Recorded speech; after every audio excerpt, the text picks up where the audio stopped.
Okay, तो हम question कर रहे हैं what is casual taxable person. Casual taxable person वो होता है जो ओकेजनली रजिस्ट्रेशन लेता है। ठीक है, ओकेजनली क्या लेता है? Registration.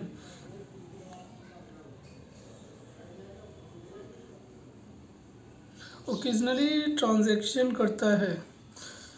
He undertakes transaction involving supply of goods or both. Goods, services or both.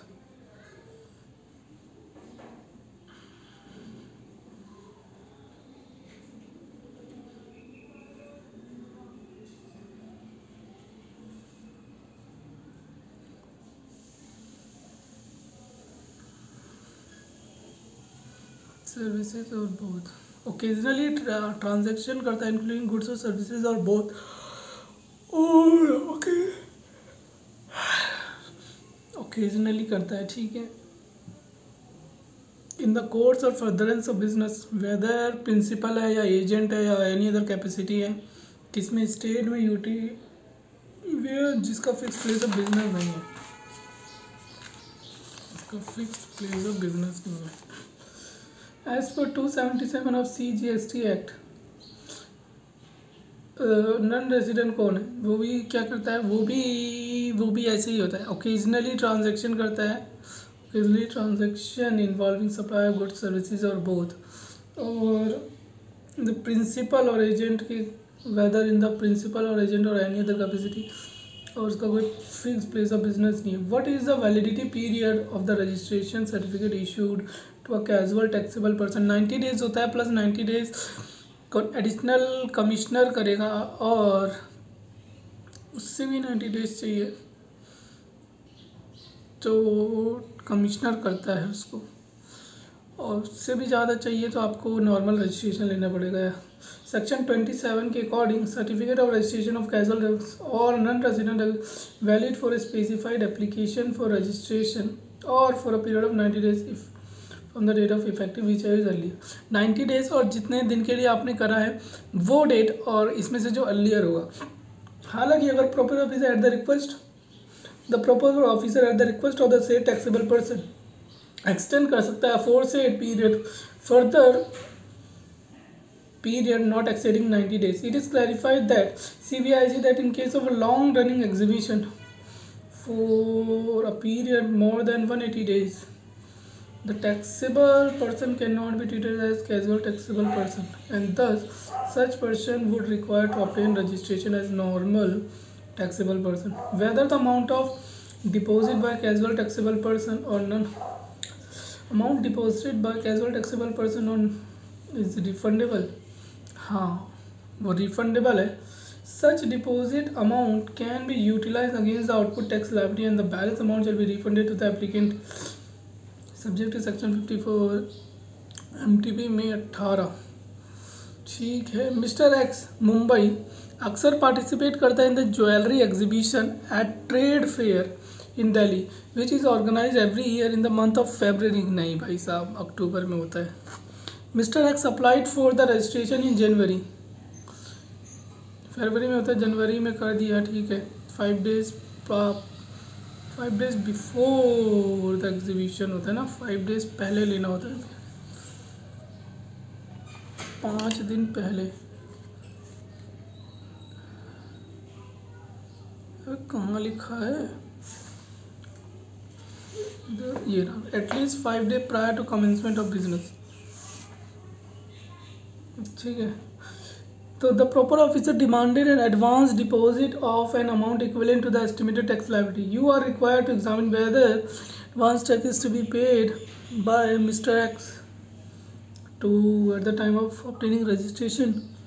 इसने अमाउंट बताया, हाँ उसको पे करना होता है रजिस्ट्रेशन, जब वो रजिस्ट्रेशन लेता है उसको अमाउंट पे करना होता है। अब वो एस्टिमेटेड लायबिलिटी, एस्टिमेटेड सेल्स देखेगा, फिर वो अपनी टैक्स डिपॉजिट कर देगा। अगर ज़्यादा हो गया तो ठीक है, ज़्यादा जमा कर दिया तो उसका रिफंड मिल जाएगा, कोई दिक्कत नहीं है। Yes, advance is to be paid by the X at the time of obtaining registration.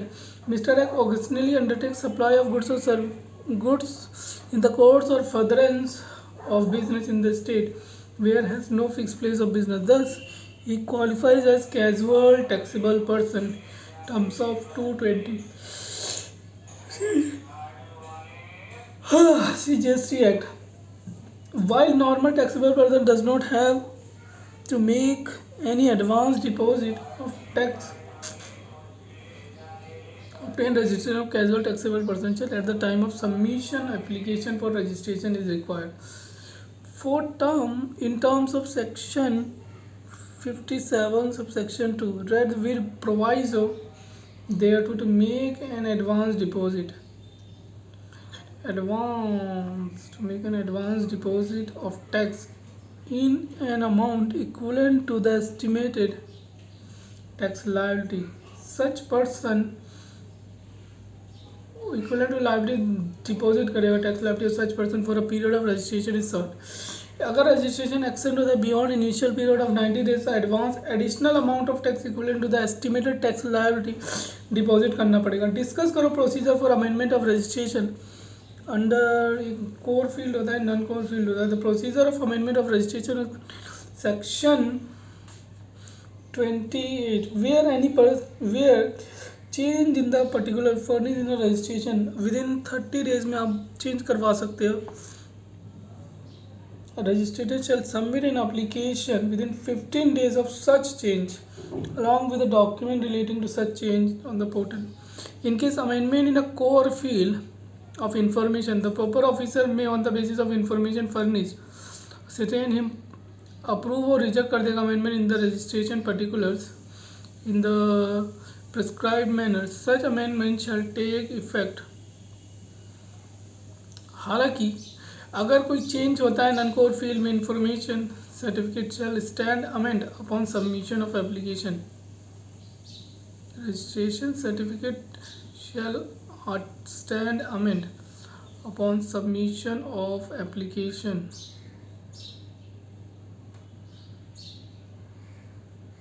For amendment common portal.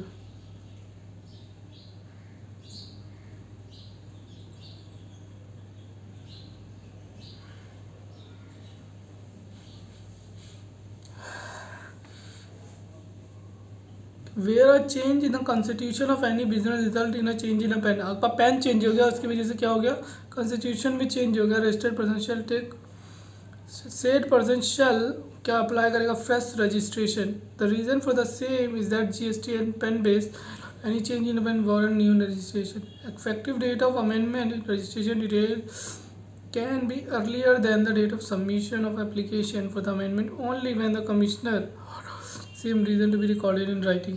Cancellation of registration खत्म हो गया क्या? अच्छा यहाँ पे कंबाइंड क्वेश्चन है और ये खत्म. कैंसिलेशन कर सकते हो रजिस्ट्रेशन का आइदर ऑन सो मोटो और an application file by registered taxable person. Officer अपना सो मोटो या तो वो करेगा और by legal higher case of such person के केस में.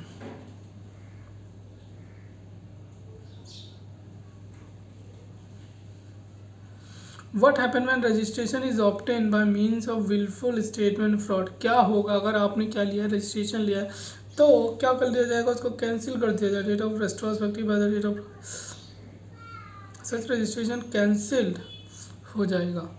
एक्सप्लेन करो voluntary cancellation under section 28. Proper officer either is own और application file by registered person और by legal heir case of death of such person. Cancel कर सकता है registration. कौन कर सकता है, हम पता कौन कर सकता है. लीगल हायर कर सकता है, एप्लीकेशन करेगा, सो मोटो करेगा, अगर डेथ हो गई तो कौन करेगा, लीगल हायर.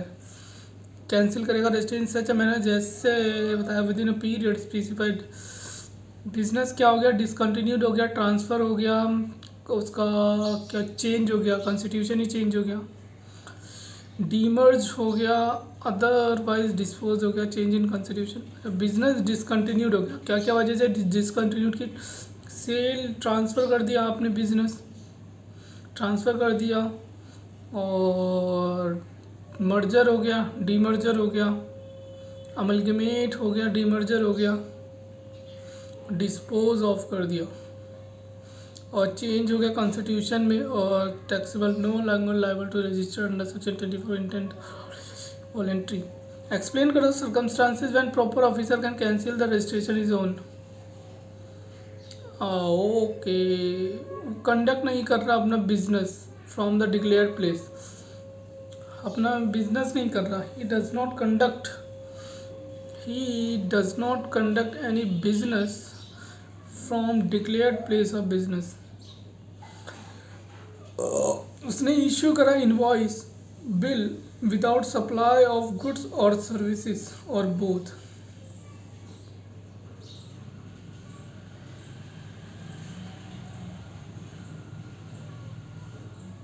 उसने करा issue invoice bill without supply of goods service और both in violation of the provision of this act rules और the rules made there under.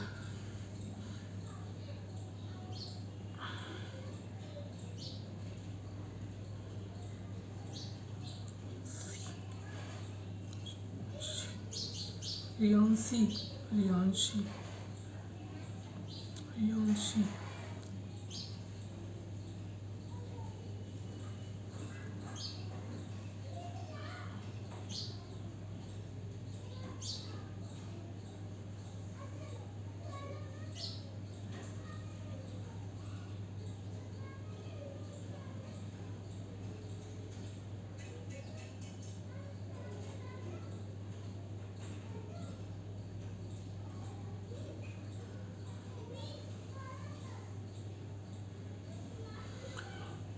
Okay, क्या वो अपना बिजनेस कंडक्ट नहीं कर रहा principal and not conduct any business, he does not conduct any business from the declare place of business, declared place of business, और he issues invoice, आप invoice कर रहे हो इश्यूज विदाउट प्रोवाइडिंग गुड्स और services, without supply of goods services और both the provision. आपने violet कर दिया सेक्शन 171 का। तीन चीज़ें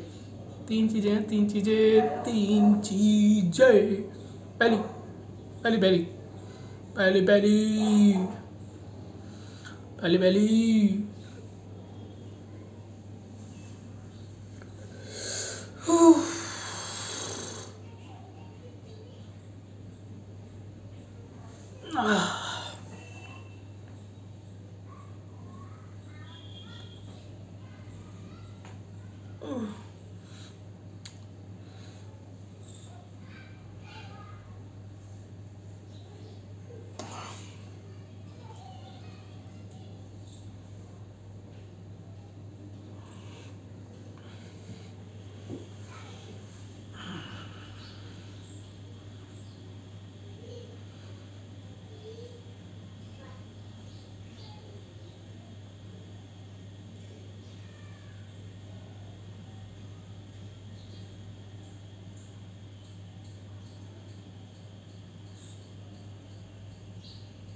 उसने क्या करा, बिजनेस कंडक्ट नहीं कर रहा, वो गुड्स और सर्विसेज सप्लाई कर रहा है, इनवॉइस इशू कर रहा है विदाउट सप्लाइंग गुड्स और सर्विसेज, और वॉयलेट कर दिया 171 का, वॉयलेट कर दिया है 10AA का 99%, अवेल कर रहा है input tax credit provision of section 16 का वॉयलेट करके,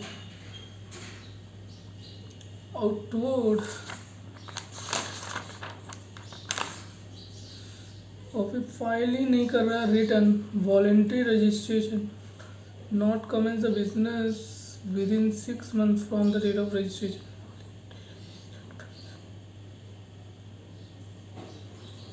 स्टेट पर्सन, कंपल्सरी कैंसिलेशन है या cancellation certain, explain the circumstance proper officer can cancel, अपनी मर्जी से कैंसिल कर सकता है। तो आप वॉलंटरी रजिस्ट्रेशन ले लिया within 6 months from the date of registration, registration by fraud, आपने फ्रॉड से रजिस्ट्रेशन लिया तो भी कैंसिल हो सकता है।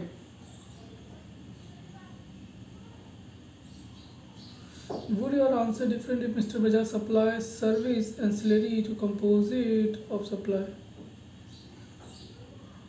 Mr. Bajaj of Maharashtra engage, एक क्वेश्चन, दो क्वेश्चन, तीन क्वेश्चन, चार क्वेश्चन, पाँच ही क्वेश्चन है। Mister Bajaj of Maharashtra engage किसमें? Making taxable supply as well as exam supply. Mister Bajaj क्या है? Mister Bajaj of Maharashtra engage in making taxable supply कर रहे हैं as well as exam supply कर रहे हैं of electronic goods and intra state level. ठीक है, the details carried out intra state supplies, intra state taxable supply, exam supplies. ठीक है, state the compliance procedure regarding registration to be clear और complied by mister Bajaj aggregate. तो उसे जब वो liable हुआ विदिन 30 डेज के अंदर रजिस्ट्रेशन ले ले, डेट ऑफ रजिस्ट्रेशन वो डेट, अगर उसने विदिन 30 डेज ले लिया तो डेट ऑफ रजिस्ट्रेशन होगी। जब वो लाइबल हो जाएगा, विदिन 30 डेज नहीं लिया तो डेट ऑफ, जब उसको ग्रांट होगा रजिस्ट्रेशन वही होगी date.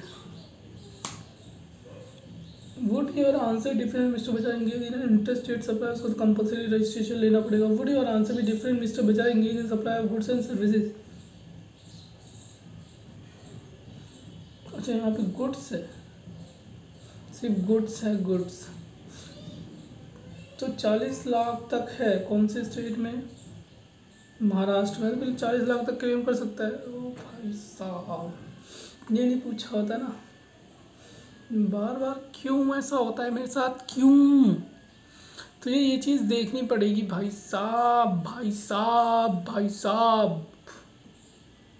Would your answer different in engaging goods? Would your answer different Mr. Bajaj making intra-state supply from state of Telangana? हाँ। Would your answer different? वहाँ पे नहीं देते ना 20 लाख का, 20 लाख का 40 लाख का ऑफर नहीं देते। आसाम है, जम्मू एंड कश्मीर, हिमाचल प्रदेश, आसाम, आसाम, आसाम,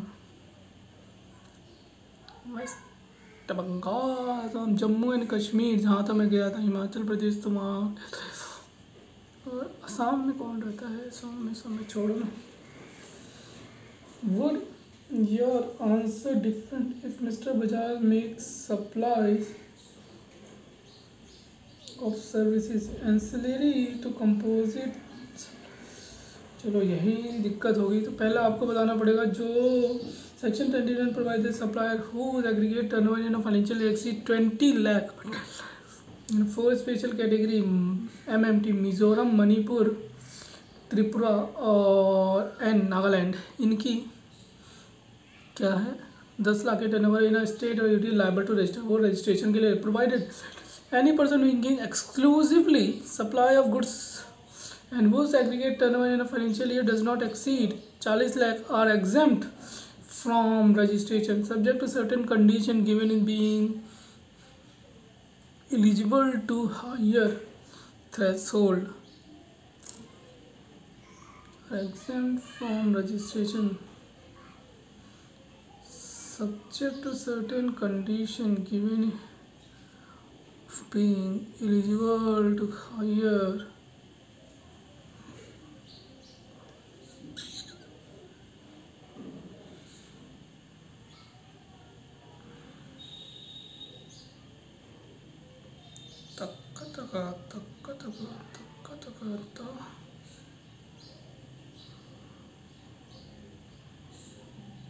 छोड़ना।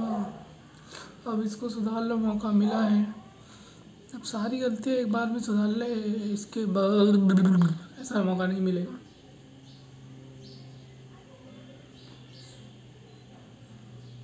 और exempt from registration subject to certain condition engage in a supply or does not exceed 40 lakh person। ए का आंसर है कंपलसरी रजिस्ट्रेशन लेना पड़ेगा under section 24।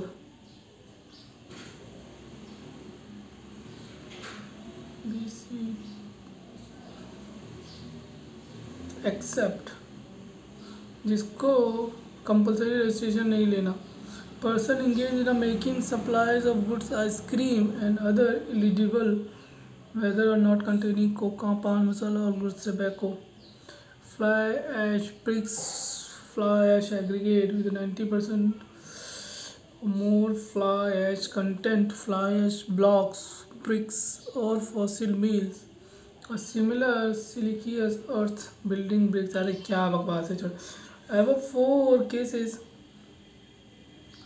of 40 are not available, but on the basic threshold limit of 40 lakh, 10 lakh respective will be available. As per the provision of Mr. Exclusive will supply the goods and its aggregate turnover within the limit availing the 37 lakh तो नहीं लेना उसको.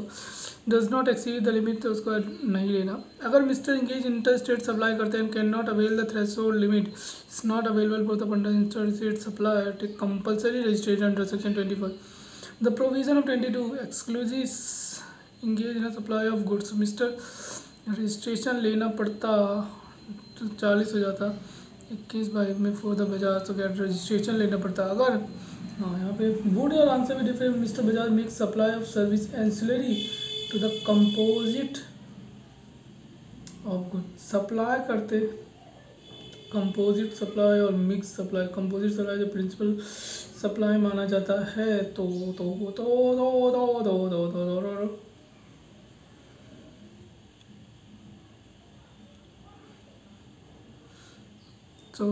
नहीं लगता. The composite supplies if ancillary are provided threshold limit 40 lakh will be available and the person supply goods of the principal supply of goods the principal supply.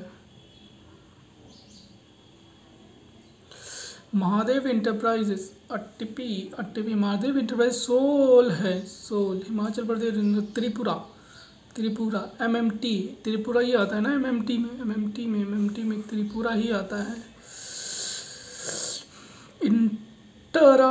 Intra goods तो आपको तो वहाँ 10 लाख है ना. ढक्के चिकी 13 lakh 7 6 13 40 the amount with the help of above mentioned above determine whether the Mahadev enterprise liable to register under GST. अब बार एक ही चीज़ें मत करना भैया. Happy Limited located in Alwar Rajasthan exclusively manufactures and sells product Shine which is exempt from GST. ठीक है. Happy Limited sells Shine only within Rajasthan. ठीक है. टर्नओवर 60 लाख. ठीक है, कोई दिक्कत नहीं. एग्जेम्प्ट है तो उसका रजिस्ट्रेशन नहीं लेना. Happy limited purchase additional machinery capital group from machine shine 1 April. The invoice of the supply of machinery was issued 1 अप्रैल को. Purchase price of the machinery 25 lakh CGST 1 December. Exemption available on the product shine was withdrawal हो गया by the central government and CGST SGST was imposed thereon. The turnover of Happy Limited was 45 lakh 30 सितंबर को. Examine the issue and provide the answer. Does the limit register under CGST Act?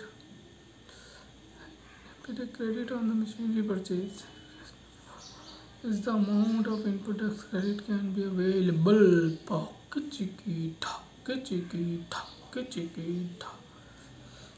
The exempt supply by a registered person become taxable. We can take proportionate ITC such capital goods. तो 30 लाख और वहाँ पे liable हो गया. It was not required to be registered till 11. तो as supplied exempted till now. Therefore the need to register within 30 days. एक तो as turnover already exceed the threshold 40 lakhs. As per 17 अगर हो गया तो उसको प्रोपोर्शनेट वापस करना पड़ेगा. प्रोपोर्शनेट ले सकता है.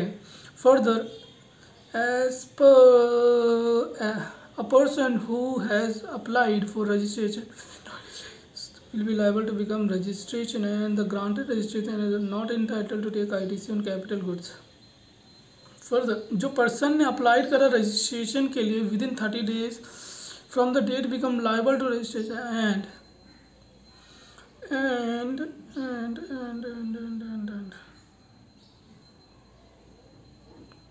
granted such registration is not entitled. उसको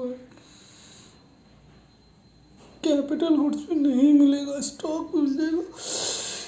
and will treat preceding the date becomes liable to registration. So in the given case, Happy Limited is not registered at the time when the exempted goods become taxable. Thus, the company proportionate ITC as mentioned above. Further, the company is also not to prescribe the manner when it applies for registration in the prescribed manner.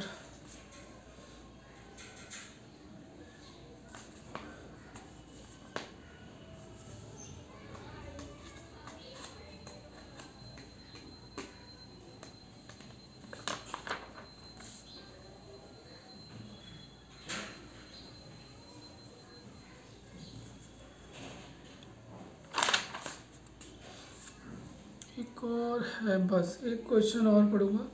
Mister P has presence in two states, one in Haryana and other in Rajasthan. He is registered in the state of Rajasthan even without crossing the threshold limit. His turnover during the Rajasthan is 32, Haryana is 35. Is he mandatory to get registered in the state of Haryana? क्योंकि आपने एक में registration ले लिया तो आपको सब में रजिस्ट्रेशन लेना पड़ेगा. यही आंसर है इसका. Since the registration is pending, once the supplier is liable to register, he has to obtain registration each state or UT in which operate under the same pen. Therefore, Mr. B is liable to get registered in Haryana. Haryana में कितना है?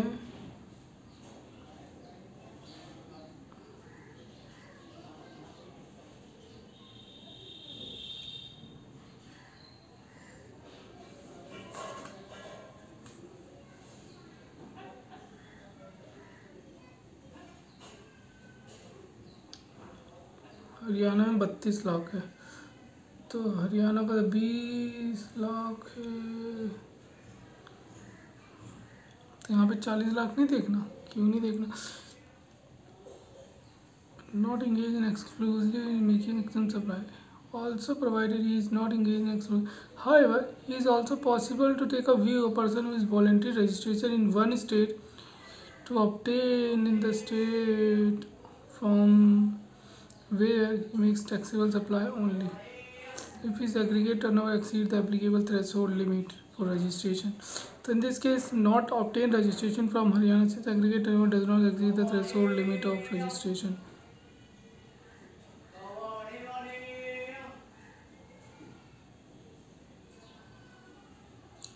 Liable नहीं हुआ, उसने अपनी मर्जी से लिया है, तो उसके एग्रीगेट लिमिट भी नहीं है, तो नहीं लेना पड़ेगा. Mister John engage in the business of buying and selling of shares on the account of the from the secondary market and income from the activities accessed business income under the Income Tax Act. During the year, his total sales turnover from the shares was 90 lakh. तो shares security और किसको हटा देता है? Security and money को वो supply नहीं मानता, तो ये सप्लाई नहीं है. Supply liable to registration in state make supply taxable supply excluded from the definition of goods as well as service. Hence the buying and selling of shares is not a supply of goods. That's to obtain registration is not engaged in supply of goods or services. तो यहाँ पे हमारा क्या होता है? ख़त्म होता है चैप्टर रजिस्ट्रेशन का. 1 2 3 4 5 6 7 8 9 10 भी अच्छे से हो गया.